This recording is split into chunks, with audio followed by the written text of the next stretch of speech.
Are you ready to take your animation skills to the next level? Because in this video, we're diving deep into After Effects to create 3 stunning, high-quality animations from scratch. And trust me, these are the kinds of animations to grab attention and elevate your work. First up, you'll master a sleek rectangle UI scene that's as clean as it is dynamic.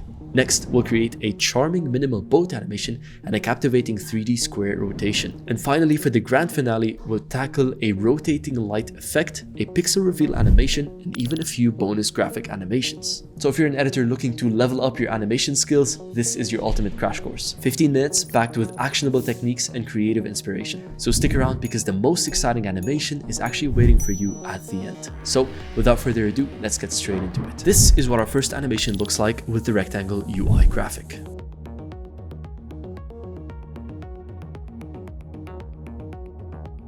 Now to start any animation, the first thing I do is create a background, and this is pretty easy. I'll right click and add a solid layer. Then I'll add a gradient ramp effect to it. This creates a gradient like so. Then I change the type to radial ramp, which makes it a point like this. Then drag our start down to the center here and change the start to a dark blue like this, and then the end to a dark blue like that.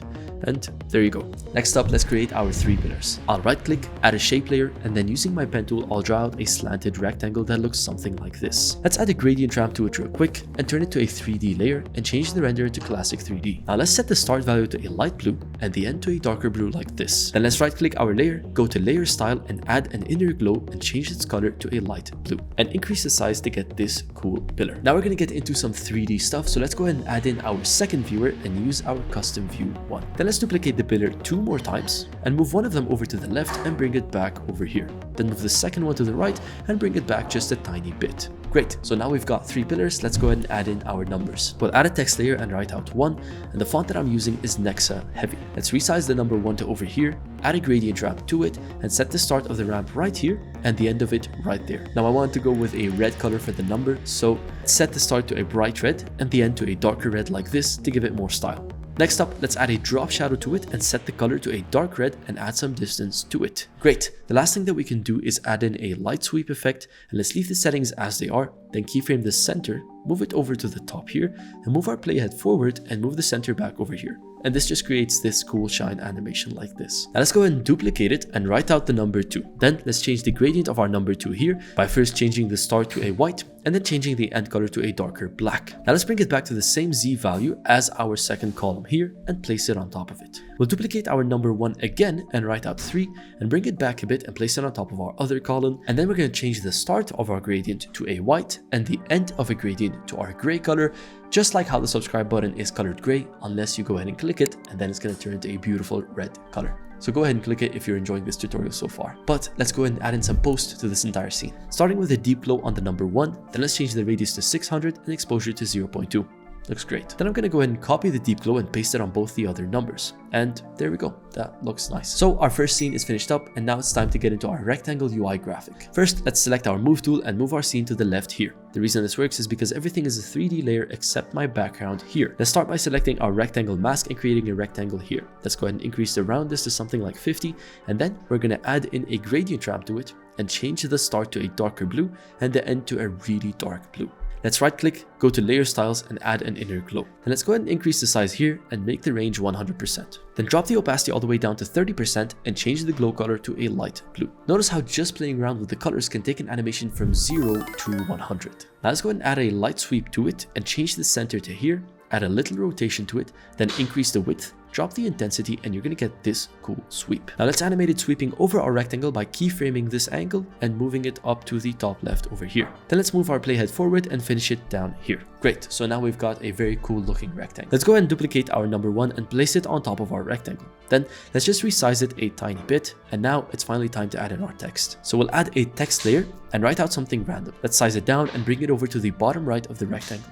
Now, let's write out a proper description in our text box. Then change the fill to white, and this really stands out, so let's go ahead and make it a bit more gray, play around with the sizing and position a bit, and this looks much nicer. Now everything is set up, let's go ahead and add in an animation to finish it off. Let's start by selecting our number 1 and keyframing the position, orientation, and even the scale. Then keyframe the position and orientation and scale of our rectangle shape here. We'll now move our playhead forward and scale our number down and move it to the right side here. Then let's go ahead and scale the rectangle down and move it to the right side here.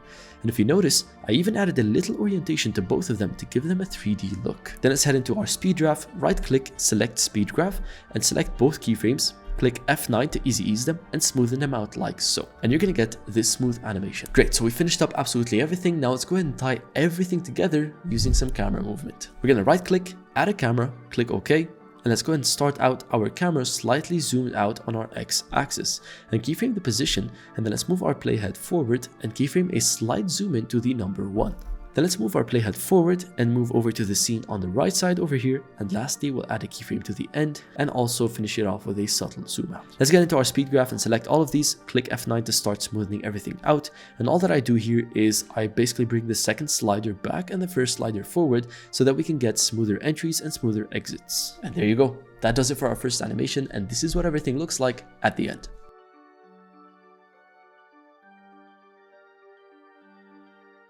Now for the editors watching this, if you're serious about becoming a high quality editor, then let me introduce you to Ultimate Editors, the program that I have been working on for over a year so that you can master Premiere Pro, After Effects, and 8 different editing styles in just 60 days. Inside Ultimate Editors, you get access to 300 plus video editing courses that teach you everything you need to know to master video editing. You get 50 plus Premiere Pro courses to teach you the fundamentals and advanced techniques, 50 plus After Effects courses to help you create stunning animations like the ones you see in this video, 100 plus short form editing courses to teach you editing styles like Devin Jatho, Houston Cold, Pi Maximize, and Ali Abdal, and 100 plus long-form editing courses to teach you editing styles like Isaac, Iman Gaji, and even my own high-end editing style. Plus, we include a 30-day land the client plan, which teaches you how to build a high-quality personal brand, post content that attracts clients, and land your first client in just 30 days. And that's not all. Our program also includes weekly group calls, editing competitions, and exclusive presets and plugins. And with over 370 students creating mind-blowing animations,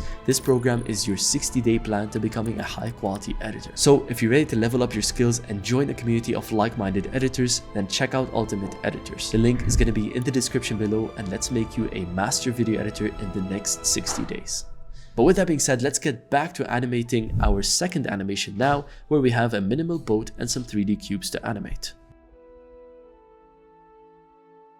As always, we first get started on making a background by adding in a solid, adding our gradient ramp, changing it to radial, changing the start to a red color and the end to a darker red. Then let's start making our sea waves, and to do this we're going to add a solid, and using our rectangle tool we shape it down here. Then let's also add a gradient ramp and change the start to a dark red and the end to a darker red so that it looks like the sea. Quick tip, just make sure that your layer is really big so that we animate it taking over the screen later.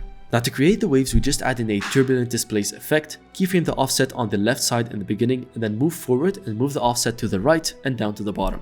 This will create our wave effect. Decrease the amount and change the type to bulge, and make the size something like 150, and there we go. Now we duplicate it once and move it down a bit, and make the gradient ramp a bit lighter. This will create our second sea layer. Then just select our keyframes and offset them just a bit so that they both have different wave animations.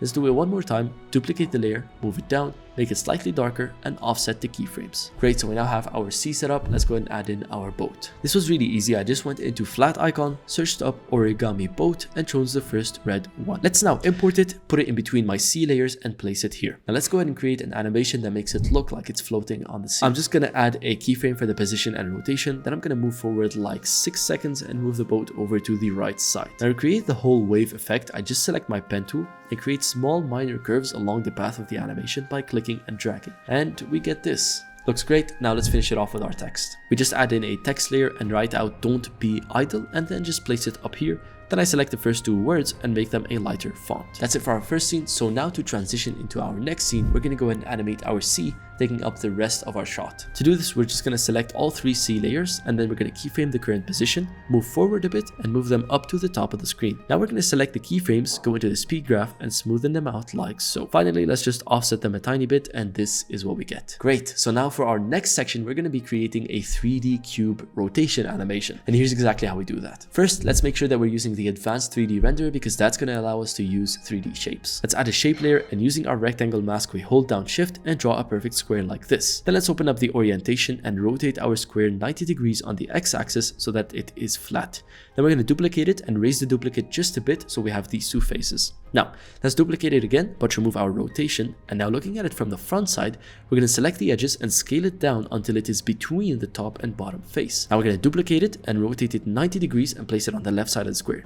And duplicate it again and place it here, duplicate it again and place it here. So now we've got 6 rectangle faces, one for the top, one for the bottom, one for the front, and one for the left, one for the right, and one for the back. I know it seems a bit confusing, but let me just color it and it's all gonna make sense. First, let's select the left face and go down into fill and change the color to red. Then let's do the same thing for the right face, front face, and back face. Then I'm gonna select the top face and change the fill to white and do the same thing for the bottom face. And now we've got this rectangle with a white top and red sides. Now let's parent the bottom layer to the one above it and do that again and again and again until we get to the top layer. This basically means that all these layers are tied to this top face, so whatever we do to the top face is going to affect the rest of the layers under. Now I'm going to quickly rename them so that we don't get confused, and then we're going to duplicate these layers. And since all our duplicate layers are controlled by the bottom face, I'm just going to select it and move it up and scale it down just a bit. Then I'm going to duplicate them one more time and once again move it up and scale it down again. Perfect. So now let's go ahead and add in a quick rotation animation. I'm going to select bottom face 1, bottom face 2, and bottom face 3 since they all control the layers, and simply keyframe the current orientation. Then move forward and orient each one a bit further than the other. Then let's go into our speed graph and smoothen out all these keyframes, and this is what we end up with. Then using the same parent layers, let's go back to the beginning and keyframe the current position. Move that keyframe forward and create a new keyframe by bringing everything down to the bottom. Then let's smoothen it out in the speed graph, and there we go. Now we're pretty much done. Let's just go ahead and add in a final text over here saying take action, and then we're going to add in a deep glow to the first text and change the exposure to 0.3. Since our boat here is a PNG, we can just add an adjustment layer, add the deep glow to that, and then pre-compose them together. Then we add a deep glow to our second text, and finally pre-compose our animation layers and add a deep glow to that. And there you go. Our second animation is complete, and this is what it looks like. These are looking amazing, and with our first two animations out of the way, it's finally time to move on to our third animation with our cool glow and pixelization effect and amazing motion graphics. First, let's start with the same background that we added for animation 1. Then I'm going to drag in the Ultimate Editor's logo, and let's start by creating the pixelized effect. We're going to double click on our rectangle to add a white solid, then keyframe the position, move it to the left side. Then we're going to move our playhead forward and move the solid back to the center. Let's go to our logo and track matte it to the white solid to get this kind of reveal. Now on our white solid, we're going to add a turbulent displace and change the amount to 100 and the size to 10 and complexity to 10. Then we're going to add in a mosaic effect, change the horizontal and vertical to 80. Then we're going to select both the logo and solid and pre-compose them together. Now keep in mind, this pre-composition is both the logo and the solid layer. Now let's duplicate them, select the bottom layer and track matte it to the top layer and click this little icon here. Now from there, we're just going to pre-compose them together again, and now we're going to go into our project files and drag in the pre-composition we made earlier of our logo and solid layer, and we're going to place it below our pre-comp. Then let's add a glass effect, change the softness to 1 and height to -50, and then add a displacement map and change this to 0 and this to 100. Then add a colorama effect and you are good to go. The last step is to add a deep glow to this layer and take a look at that. The next step is to create our glow reveal animation, and this is a lot simpler. So let's add in our logo once again and size it properly. Then we add a fill, change it to black, and then we're going to set the blending mode to add so that we can only see the white values. Then let's add in a light sweep effect on the logo and set the intensity to 0 and move the center to the center of the logo itself. Now we're just going to duplicate the light sweep, change the color to something else, change the direction of the light sweep to this. Then we're going to duplicate it again and change the color once more and change the direction one more time. Now let's keyframe all 3 directions in the light sweep effect, move forward and change the multiple to 2 and set the direction to 0, and do this for all 3 of them. And this just means that they're all going to rotate all around the logo and then meet at one end. Let's smoothen these out, and this is what we get. To finish it off, we add a glow to it, and this is how it looks. Now when we look at this animation all together, it looks very good. And now it's time to add in our motion graphics. So first I add in a shape layer, and using my circle mask and holding down shift, I draw out an even circle. Then let's add in a gradient ramp and change the start to a blue color and the end to a white color. I imported 5 different icons that I'm going to be animating, and then we're going to select all of them and scale them down. Then I added a gradient ramp to one of them, then change the start color to a gray and the end color to a light blue. Then let's paste it on all the logos. Now I'm going to take the icon and place its according shape layer under it, and do this for the rest of them. Then I'm going to parent each shape layer to the icon above it. This way the icon controls the shape layer, and do the same thing to all of them. I'm going to go ahead and draw out this circle as a reference and add a stroke to it. And using the position of my icons, I'll align all my icons with the circle just like this. And to animate them, I'm going to go ahead and select all my icons and keyframe the current position, then move the playhead back and bring them all back here to the center. And finally, I'll select the keyframes, smoothen out the animation to get this. Now I'm going to offset the animations just a little bit to give them a bit more realism, and to finish it off we want all the icons to rotate, which is easy. So let's first add in an adjustment layer, then parent each icon to the icon above it, and do this to all of them. Then we're going to parent the last icon to the adjustment layer above it, and now we're going to keyframe the current rotation of the adjustment layer and move forward and rotate it a lot. Let's get into the speed graph and have it start really slow and speed up. Finally, we're going to add a shape layer and draw out a circle like so.